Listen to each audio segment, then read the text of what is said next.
Başaram duruşmu? Judayam go'zalsiz. Güzel. Chiroylisan tengi yo'q deydi-ku. Shundaysiz.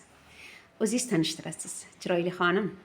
Men Navoiy viloyati Qiziltepa tumanida yashayman. Sizni biz Buxoroda ko'ruvdik. Ha, ko'rasiz Buxoroga. Bir kuni mana bu telefonimni anaqa qilib o'tirdim.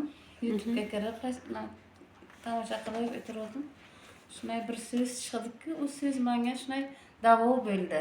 O'sha so'zdan keyin hech qachon o'tirolmadim uyimga. Qanaqa o'sha so'z? Suyak yemirishining davosi bu operatsiyasiz degan so'z chiqdi. Mashallah. U so'z menga shunayamki davo bo'ldiki, endi shunday qanotim bo'lsa-ki, shu yoqlarga uchib kelsam. Aha. Lekin qanotim ham yo'q edi, ucha olmadim. Shunday telefon qilsam, doktor aytdilar-ki, men Buxorogaman dedilar. Shunday uchib bordimki, endi shunday uchib bordimki.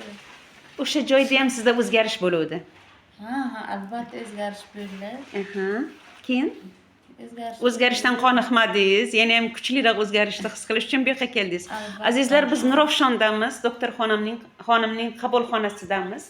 Mana qabulxona, mana bemorlar va bizning qahramonimiz. Davom etamiz. Demak, bu yerga nimaga keldingiz? O'sha 3-4 yildan buyon suyak yemirishi diagnozini qo'ygan edi doktorlarimiz. Menga doktorlarim doim qayerga bo'lsam ham operatsiya deydi. O'zim tumanimga ko'rsatdim, operatsiya dedi, ishonmadim. Viloyatga bordim, operatsiya dedi, ishonmadim. Respublikaga Toshkentga keldim, Toshkent ham operatsiya dedi. Boshqa hech qanaqa yo'li yo'q dedi. Ha, shunday yo'li yo'q dedi. Operatsiyasiz davo bo'lmaydi, davosi yo'q bu kasallik dedi. Qadrdonlar, mana butun O'zbekiston shifokorlari bitta gapni aytishgan, suyak yemirilishiga hech qanaqa davo yo'q. Faqat operatsiya. Eng oxirgi chora va yagona yo'l deyishgan.